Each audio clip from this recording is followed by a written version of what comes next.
I was still on my knees, searching for my badge under the cold metal table in the morgue when I heard it. A dull thud coming from drawer number 5. At first I thought I was imagining things, until it happened again, louder this time. 3 knocks, my breath caught in my throat, every muscle in my body froze. The room went dead silent, except for the faint rattle of the metal drawer, as if something inside was trying to get out. I forced myself to breathe and whispered, "It's just the pipes." Old building. My voice sounded too loud in the frozen air. Slowly I stood up, my eyes locked on drawer number 5. It was still now, completely still. But as I took one cautious step closer, something tapped from the inside. Once. My heartbeat pounded in my ears. I grabbed the edge of the cold metal table to steady myself. The fluorescent lights above flickered. Once, twice, then steadied again. And that's when I noticed it. The white tag hanging from drawer 5 was moving, side to side, like someone had just brushed past it. I took a slow step back, my eyes fixed on that tag. Then footsteps, not from inside the drawer, but from the hallway, heavy dragging footsteps right outside the morgue door. I froze, pulse racing, trying to listen through the thick silence. The sound stopped. Then came a faint knock, not from drawer number 5 this time, but from the other side of the door. My breath hitched. Someone was out there. "Hello," I whispered. No answer. I rushed to the door and slammed my hands against the metal. "Hey, I'm locked in here." My voice echoed through the cold room. "I dropped my badge. I'm the ICU nurse. Can you open the door?" I never finished the word. A metallic creak cut through my sentence. Behind me, drawer number 11 slid open just a few inches. The sound was slow, deliberate. My voice died in my throat. I turned, every instinct screaming, "Don't look." But I did. I swallowed hard, holding my breath. My eyes locked on drawer 11, slightly open, just enough to show the darkness inside. For a long moment I couldn't move. Then I whispered to myself, barely audible, "It's nothing. It's just the echo of my voice. It made the door move. It's nothing." The words didn't even sound convincing to me. The air felt heavier now, colder. I took one careful step back, never breaking eye contact with the drawer. My heartbeat echoed louder than my thoughts. I rubbed my arms. The temperature had dropped fast, that kind of cold that crawls under your skin. Each breath came out in small white clouds. I looked up, searching for the air vent. And that's when I saw it. A tiny red light blinking on the ceiling. I squinted, trying to focus. It was the security camera.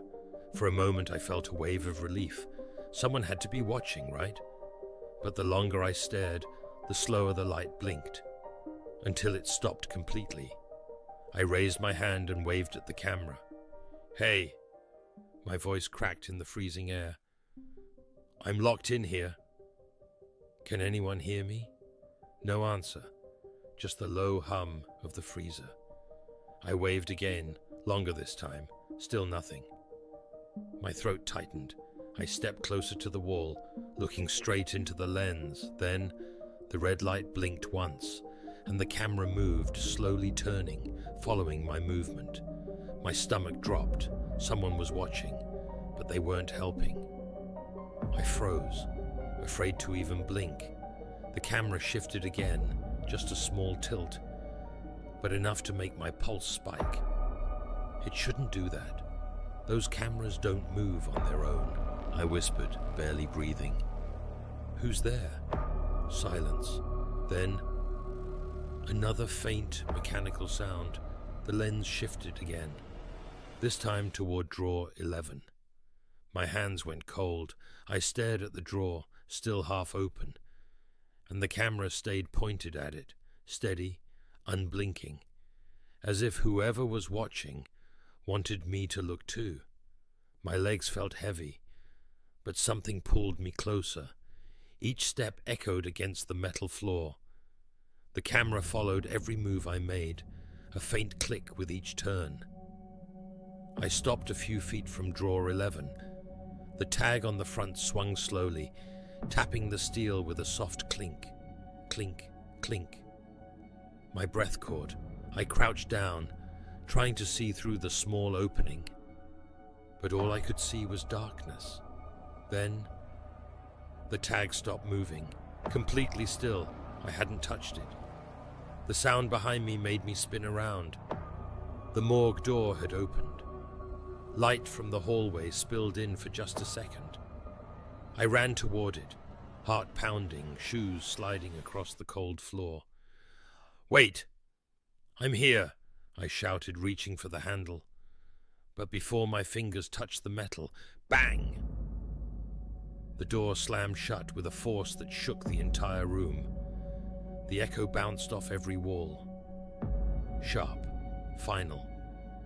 I yelled, "No!" My voice cracked and was swallowed by silence. Then, clunk, drawer number 7 slid open on its own, all the way. The air went still, and from the darkness inside that drawer, something shifted. I froze. My eyes locked on drawer 7. My lungs forgot how to breathe. It felt like the whole room was holding its breath with me. The air grew colder, sharper, heavier, almost humming.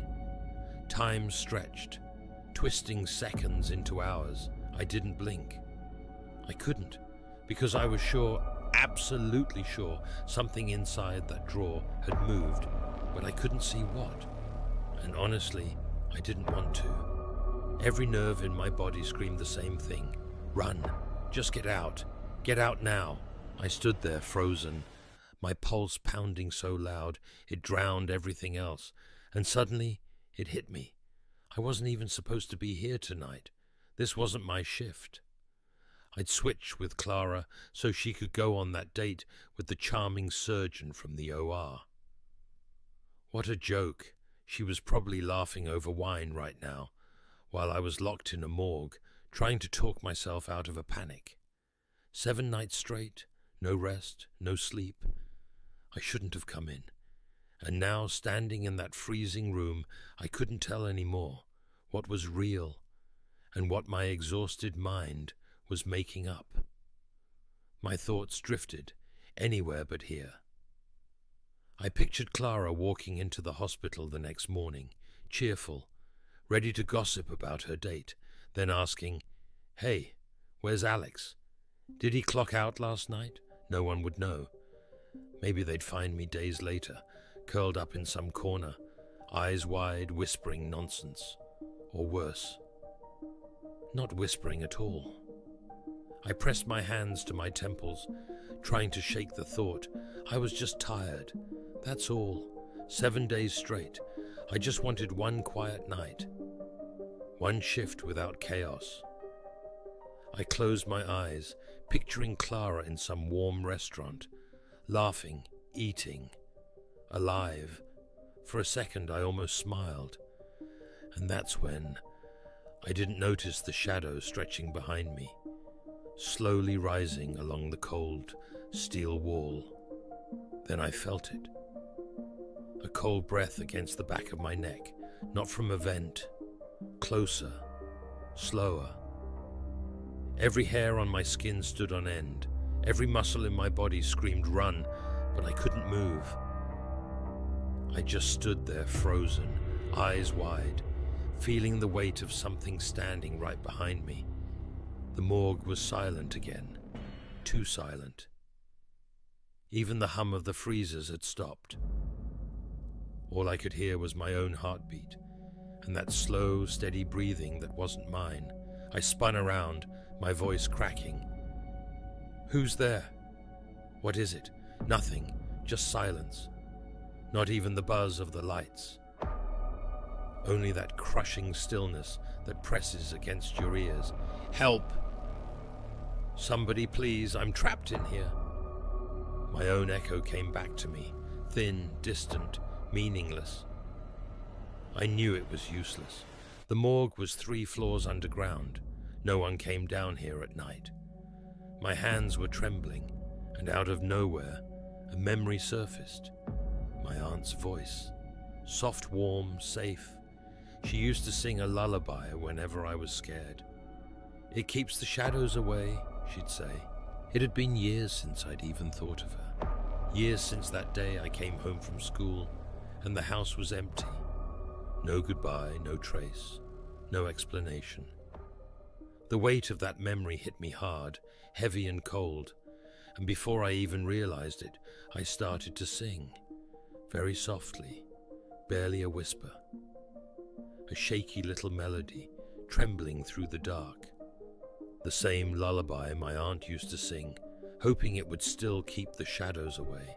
My voice trembled through the room, soft at first, but then something felt wrong. The echo came back too fast, too close. For a second, I thought it was just my imagination, until I realized the sound wasn't matching my rhythm. Someone else was singing. The same melody, a few words behind. My breath caught in my throat. I stopped, but the singing didn't. The other voice kept going, low, fragile, almost human, but not quite. Drawer number 11 gave a faint metallic rattle, and the echo of that lullaby, the one my aunt used to sing, filled the morgue once more. Only now, it wasn't coming from me. I froze up. My heart pounded so hard it hurt. That voice, it sounded exactly like hers, the same trembling tone, the same little pause on the 3rd line. But that was impossible. She'd been gone for years, and she hadn't even been buried here. I tried to tell myself it was the pipes, or the ventilation system. Anything, I whispered. It's just in my head. It's just the echo. But the echo didn't care. The song kept going, soft offbeat. Each word floating closer, like it was crawling across the cold metal drawers toward me. My lips quivered, I didn't dare breathe. The lights flickered once, then again. And in that half-second of darkness, I could swear I saw a shadow move near drawer 11, just enough to make me doubt what was real. And then, silence. Not the kind that soothes, the kind that devours. The singing stopped mid-word, like it had been cut off by a blade. I stood there, frozen, my ears straining for anything. A breath, a shuffle, even the hum of electricity. Nothing. The morgue was dead quiet again. Too quiet. My mind screamed move, but my body wouldn't listen. The air felt thicker now, heavier. Like something unseen was holding its breath with me. Every second dragged like an hour. Then, somewhere deep in the room, tap, tap, tap, a faint metallic sound, like bare feet against steel, coming from the back. Near drawer 11. That snapped me out of it. I wiped the tears I hadn't even noticed and whispered, "Get out. Just get out." There had to be something, anything, to break the door open. Hospitals always had safety gear, fire extinguishers, axes, crowbars, something. I scanned the walls, my breath shallow, eyes jumping between shadows. My shoes squeaked softly against the cold floor as I moved. Each step echoing like a heartbeat I couldn't hide. Then I saw it, a red box half buried in the wall near the exit sign. The glass was fogged, but I could make out the faint outline of a fire extinguisher inside. My hands were shaking as I reached for it. It was locked. Of course it was locked. I tugged harder, muttering curses. Through my teeth, behind me something creaked. A long, low, metallic sigh.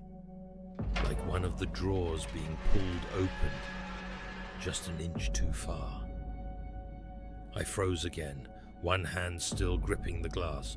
The sound was too loud to ignore now. Drawer number 5 slammed once, then again. Metal on metal, echoing through the room like a heartbeat gone wrong. Something shifted inside drawer 11. I heard it, a dull, dragging noise, like fabric brushing against steel. My hands shook as I turned back to the extinguisher. I had to get it out. I had to get out. And then I saw it. The red light on the camera moved. It wasn't static anymore. It was tracking me. My pulse spiked. Yes, that's it, I whispered, half to myself. Someone's watching. Someone has to be watching. I waved my arms toward the lens, mouthing, "Help me," but deep down I knew. There were dozens of monitors in security. I was just one tiny screen among hundreds. Still, I kept waving, jumping. My voice cracked as I shouted, "Look at me!" The drawers behind me clanged in response, sharp, erratic. My heart pounded in sync, like it was trying to tear its way through my chest. Then, the phone rang. A sharp, piercing sound cut through the silence. Like a scream, I froze. Every drawer stopped rattling. Even the air went still. It rang again. I stared at the phone across the room, my breath fogging in the cold air. No one called the morgue, not at night, not from that line. My chest tightened as it rang a third time, longer this time, more impatient. "Security," I whispered to myself. "It's gotta be security." I ran toward it, my shoes slipping on the polished floor. The ringing echoed inside my head, louder with every step. I grabbed the receiver and pressed it to my ear, my heart pounding. "Hello? This is Alex from ICU. I'm trapped in the morgue, please." And then I stopped. Because what I heard was someone quietly breathing on the other end. "Please," I shouted. "Somebody, answer me." But then, click. The line went dead.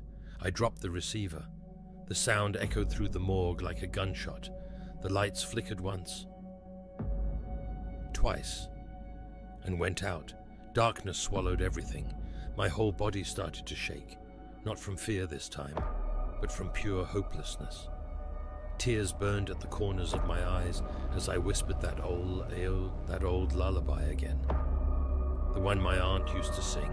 My voice was barely a breath, trembling, terrified the echo might answer back. I reached for the phone again, dialing ICU by memory. 1 digit, 2. My hands were slick with sweat, and just as I pressed the last number, I felt it. A cold hand resting gently on my shoulder. Then, all of a sudden, the morgue door opened. I didn't think. I didn't look. I just ran. I didn't want to know whose hand that was. I didn't care who opened the door. I just ran as fast as I could. When I got back to the ICU, the other nurses were asleep. Probably hadn't even noticed I was gone. I shook one of them awake and told him I wasn't feeling well, that I needed to go home. And I did. I walked out of that hospital before sunrise, and I never went back. To this day, I don't know whose hand that was on my shoulder. All I know is this: I'm never setting foot in that hospital again.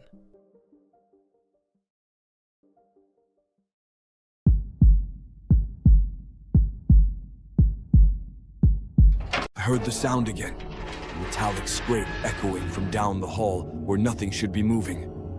My hand froze on the computer mouse, breath stuck halfway in my throat. The surgery wing was supposed to be empty. I felt my pulse thump hard against my wrist.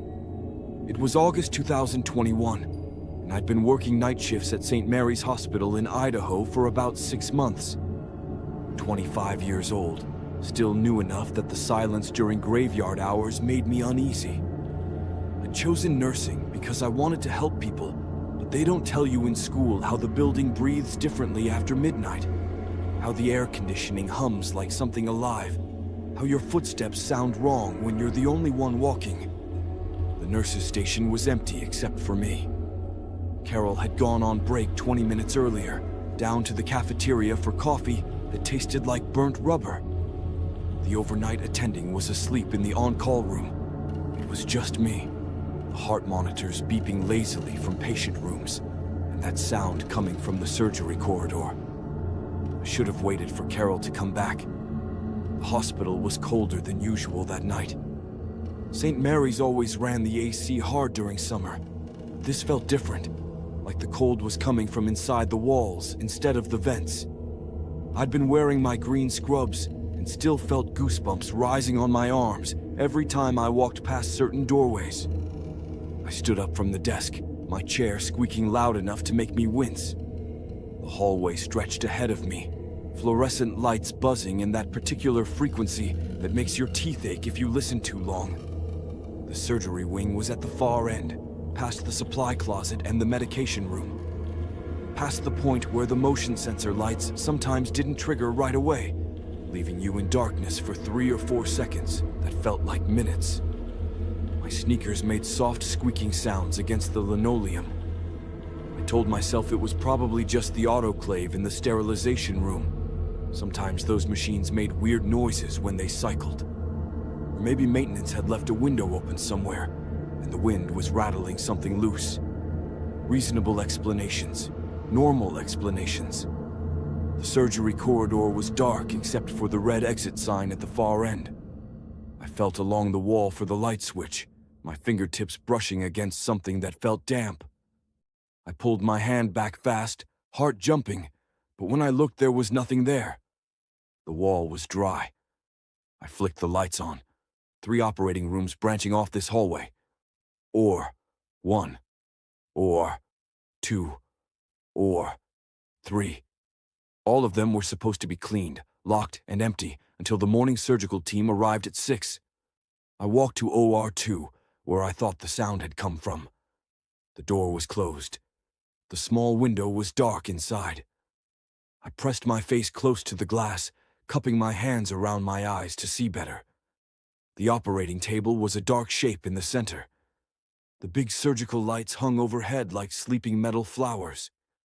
Equipment carts pushed against the walls. Nothing moving. Nothing wrong. I stood there for maybe 30 seconds, listening. My own breathing sounded too loud in my ears. The AC vent above me rattled slightly. That was all. False alarm. Just my imagination turning normal building sounds into something they weren't. I walked back to the nurse's station, but my shoulders stayed tense. My body didn't believe what my mind was trying to tell it. Carol came back 15 minutes later, complaining about how they were out of creamer again. I didn't mention the sound.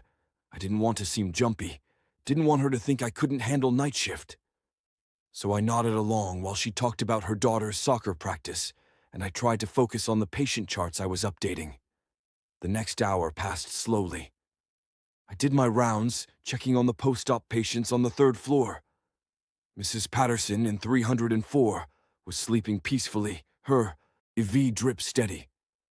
Mr. Chen in 307 woke up when I came in, asked for water, drank it, thanked me in a hoarse voice. Normal, everything normal.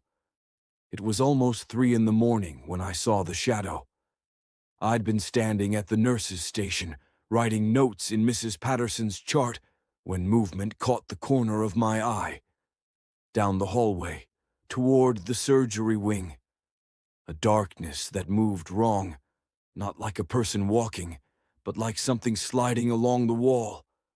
My pen stopped moving. I stared down the corridor, but the fluorescent lights showed nothing except empty hallway. The exit sign glowing red, the closed doors. Then I saw it again. A shape, human-sized, slipping through the door of OR2. The door that should have been locked. The door I checked an hour ago. My mouth went dry. I set the pen down carefully, my hand shaking just slightly. Carol was in the medication room, doing an inventory count. The attending was still asleep. I should have called out to Carol, should have picked up the phone and called security. Instead, I started walking toward the surgery wing. I don't know why I did it. Maybe because part of me still thought it was reasonable. Maybe a surgeon had come in early.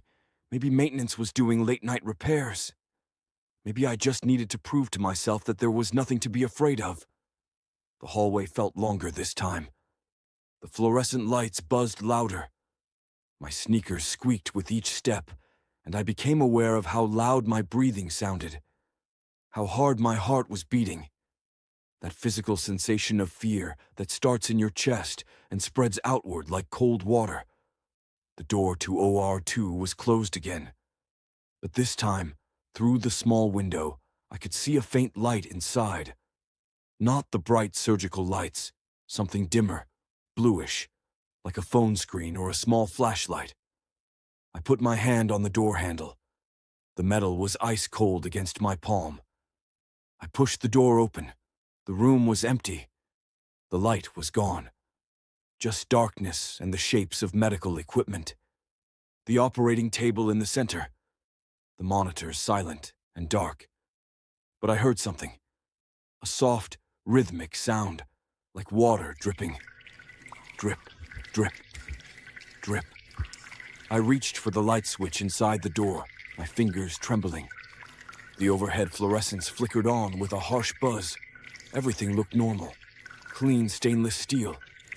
Wrapped sterile instruments on the equipment cart.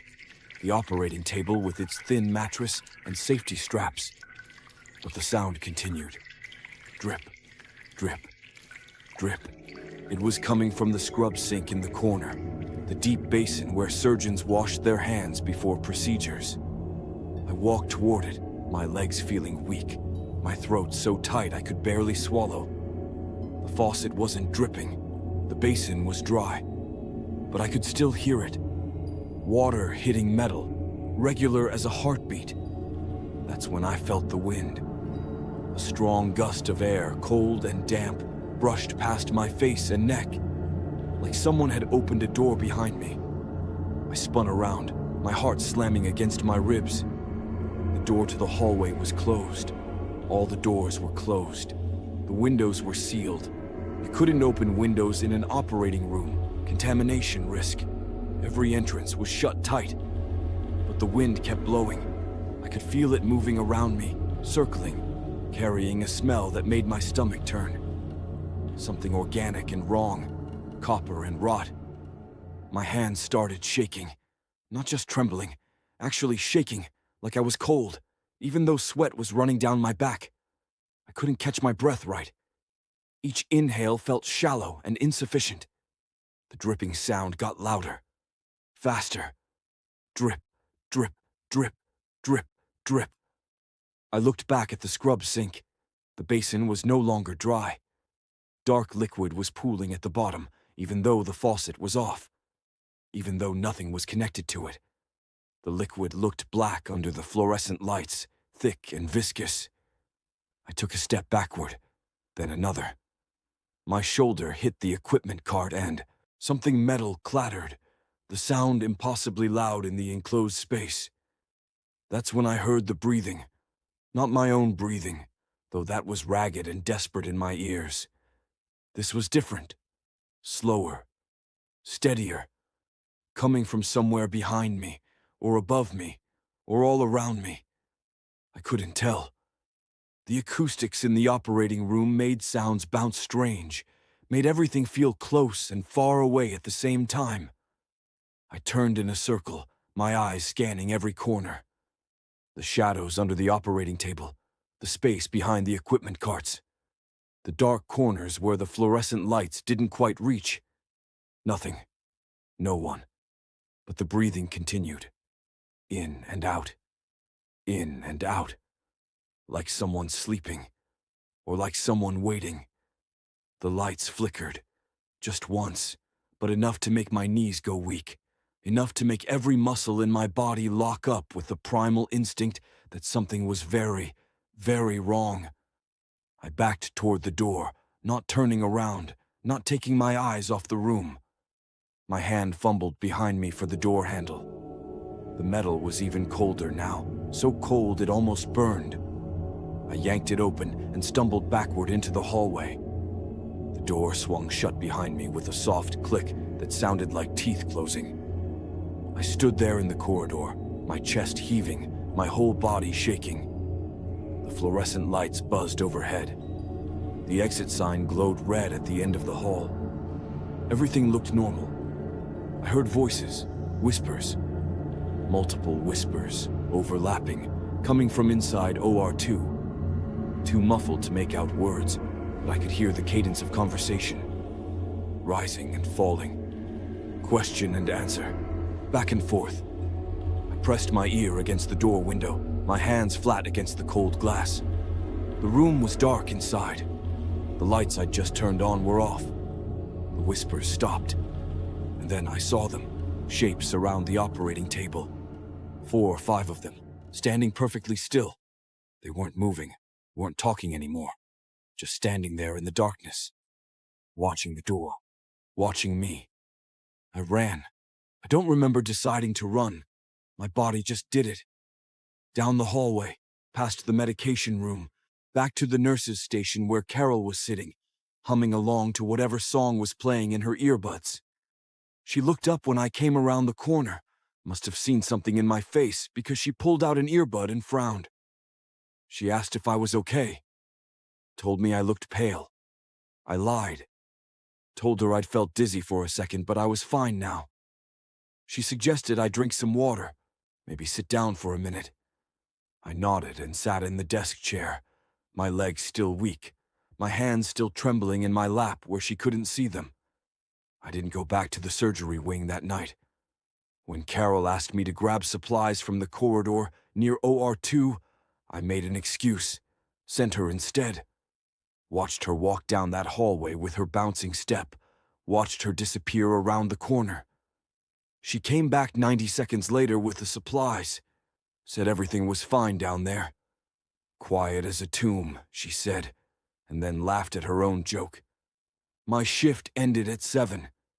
I gave report to the morning nurse, gathered my things from my locker, walked out to my car in the parking lot where the sun was just coming up over the mountains. The summer air was already warm. Birds were singing. Traffic was starting to pick up on the road beyond the hospital grounds. Everything was normal. Everything was fine. But my body didn't believe it. My hands were still shaking when I tried to put my key in the ignition. My heart was still beating too fast. The smell from the operating room, copper and rot, was still in my nostrils, even though I was breathing fresh morning air. I called in sick for my next 3 shifts, told them I had the flu. They didn't question it. When I finally came back to work, I requested transfer to the day shift. They approved it without asking why. Maybe they could tell something had changed. Maybe I wasn't the first person to request that transfer. I never worked another night shift at St. Mary's. I never went back into that surgery wing alone. But sometimes, even now, I wake up at 3 in the morning with my heart pounding. I hear dripping in the darkness of my bedroom. I feel cold wind on my face, even though all my windows are closed.